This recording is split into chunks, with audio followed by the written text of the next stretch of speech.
창세기 3장 17절 사람에게 이르시되 네가 네 아내의 말을 듣고 내가 너에게 먹지 말라 한 나무의 실과를 먹었은즉 땅은 너로 말미암아 저주를 받고 네가 네 평생의 고난을 받아 그 소산을 먹으리라 하셨느니라.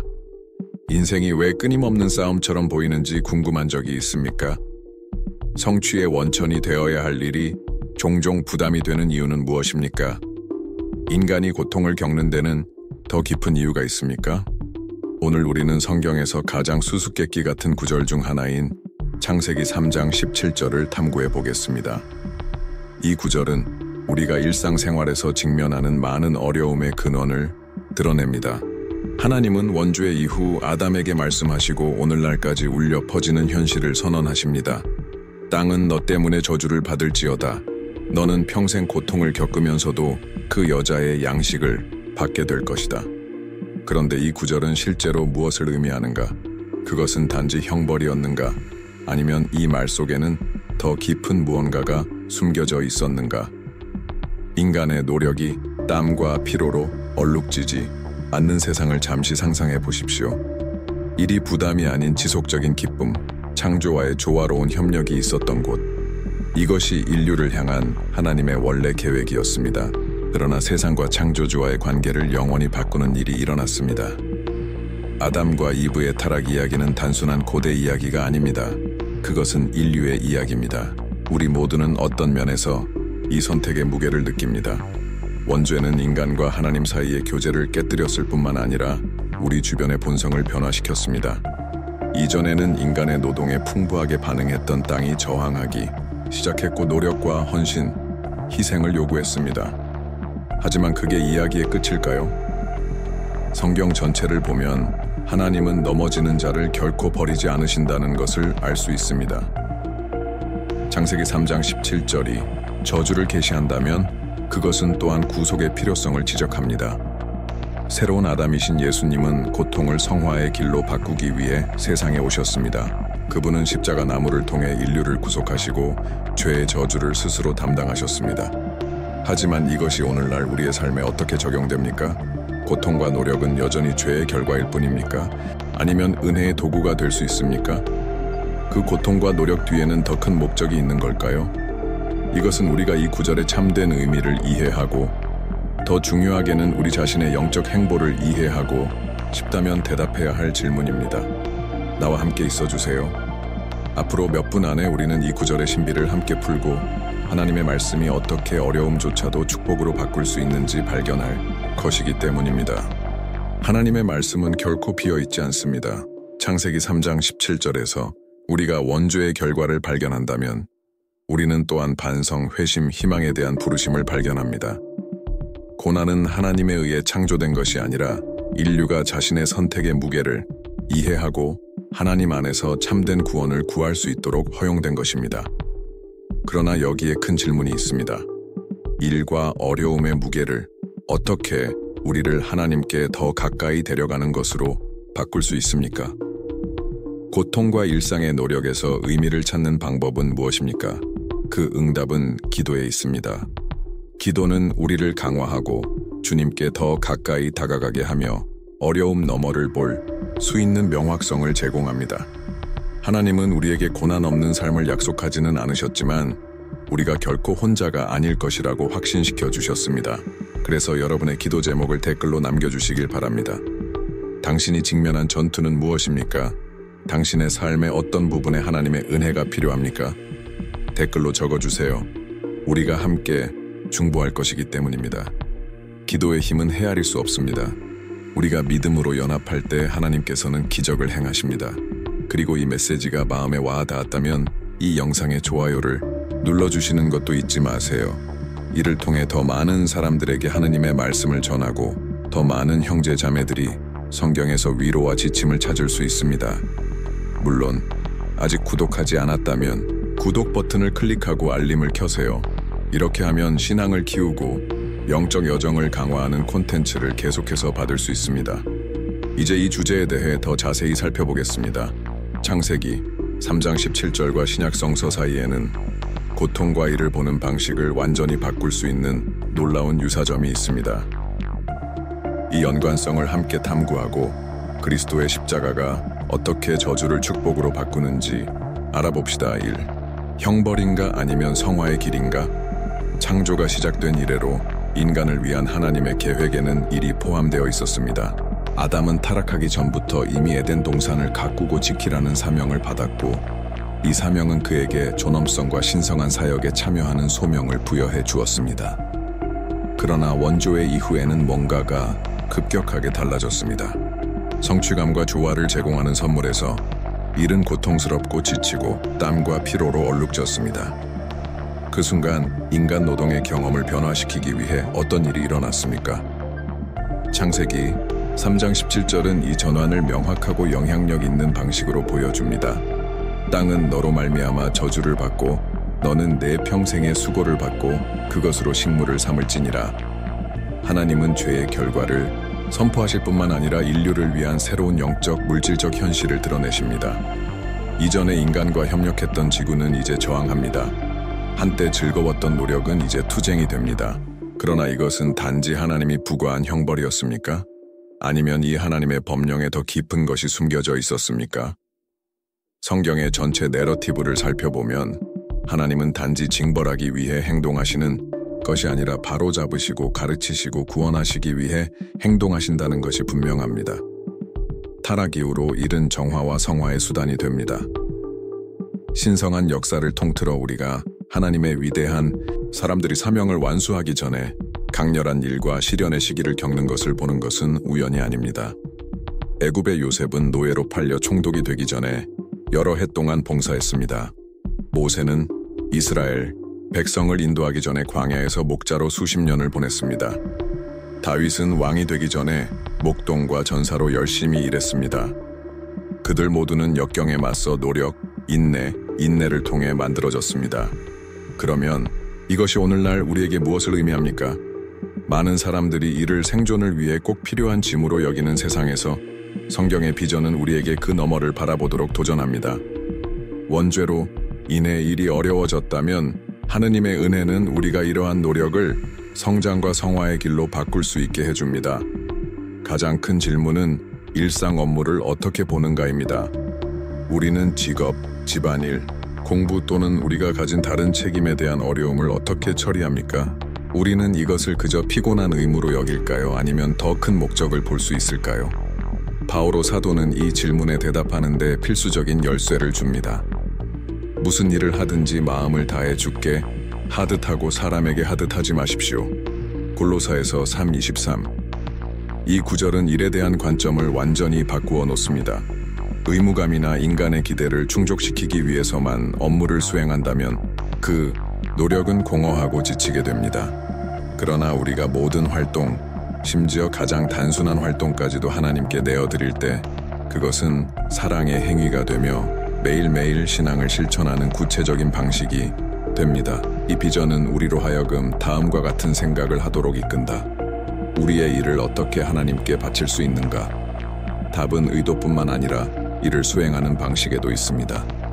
헌신과 정직, 사랑으로 우리의 일을 수행한다면 우리는 이를 기도로 변화시킵니다. 연민으로 환자를 돌보는 의사, 인내로 가르치는 교사, 감사하는 마음으로 땅을 경작하는 농부, 사랑으로 가족을 돌보는 데 헌신하는 아버지와 어머니, 모두가 어떤 면에서는 하느님의 일에 협력하고 있습니다. 그러나 현실은 피로, 일상, 어려움으로 인해 배송이 어려운 경우가 많습니다.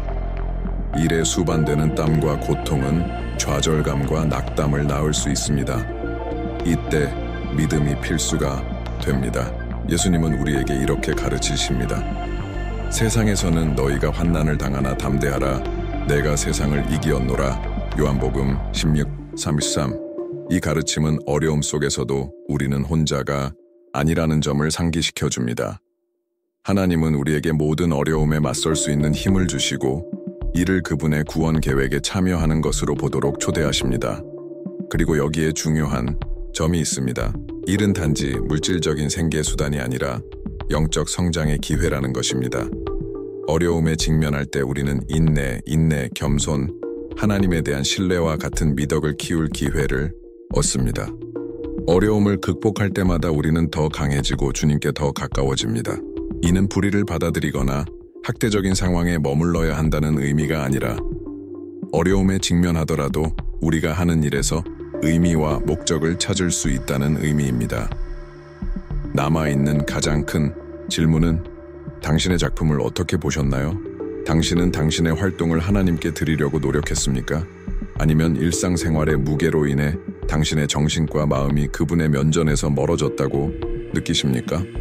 일을 시작하기 전에 사랑과 헌신으로 그 일을 수행할 수 있는 은혜를 구하는 기도를 해보셨나요? 매일의 노력을 신앙과 성품을 성장시키는 길로 여기려고 노력해 보셨습니까? 분명한 것은 창세기 3장 17절은 단지 과거에 대한 보고가 아니라 우리 삶 속에서 계속해서 나타나는 현실이라는 점이다.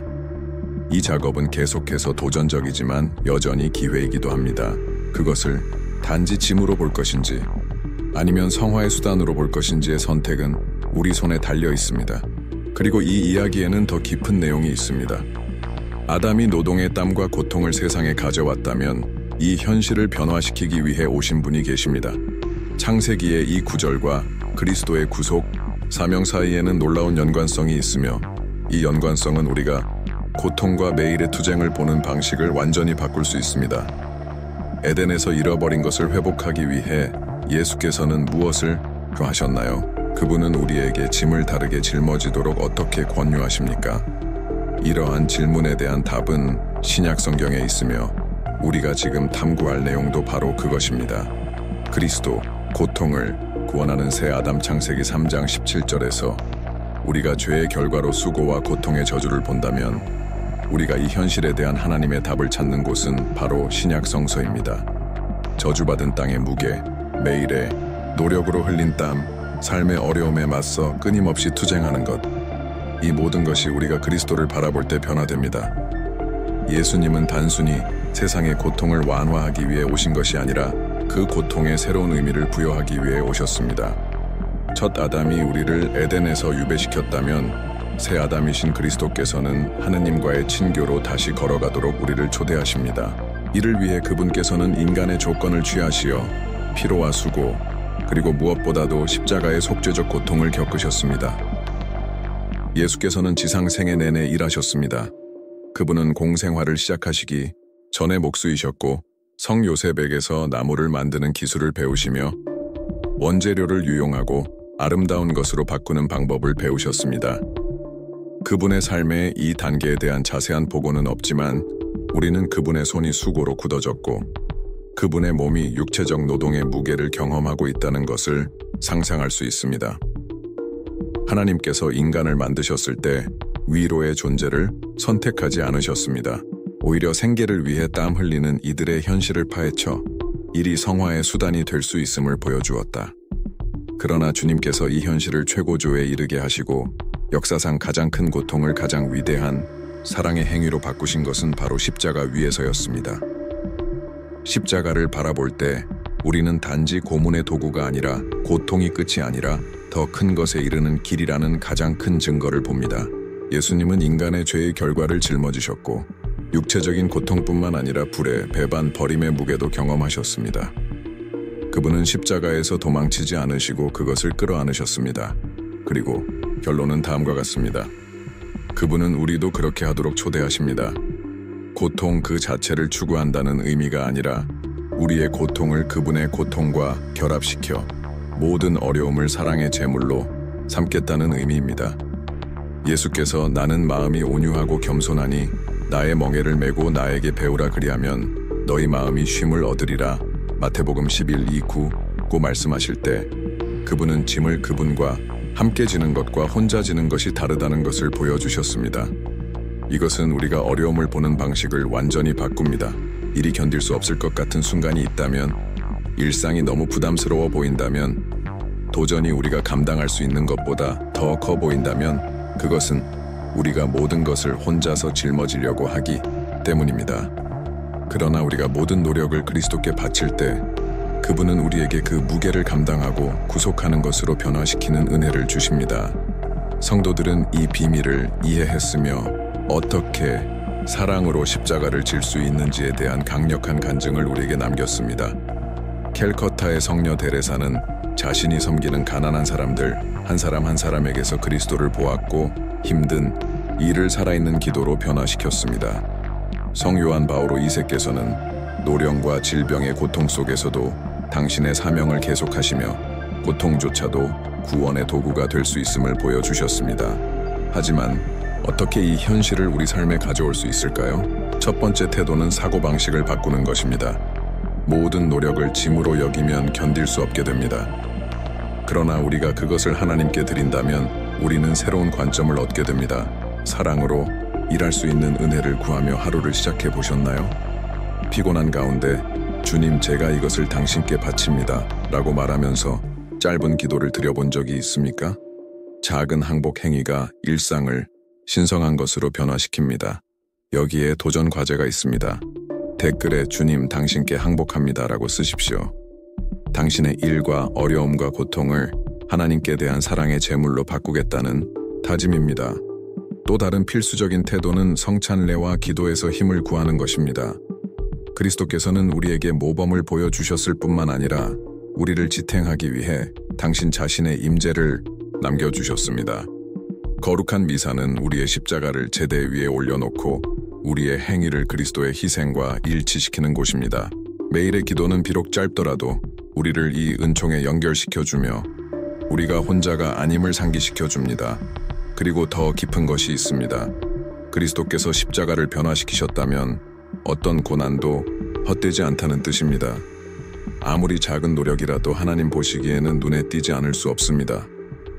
사랑으로 자녀를 돌보는 어머니, 공부에 열심히 일하는 청년, 가족을 부양하기 위해 애쓰는 노동자, 인내로 고통을 견디는 병자, 이 모든 사람은 세상의 구원에 참여하도록 부르심을 받았습니다.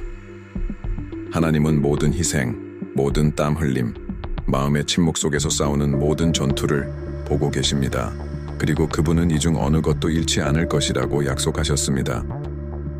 아담이 고통을 겪으면 땅에서 양식을 빼앗을 것이라는 말을 들었다면 그리스도께서는 우리가 사랑으로 이 고통을 영광으로 변화시킬 수 있다는 것을 보여주셨습니다.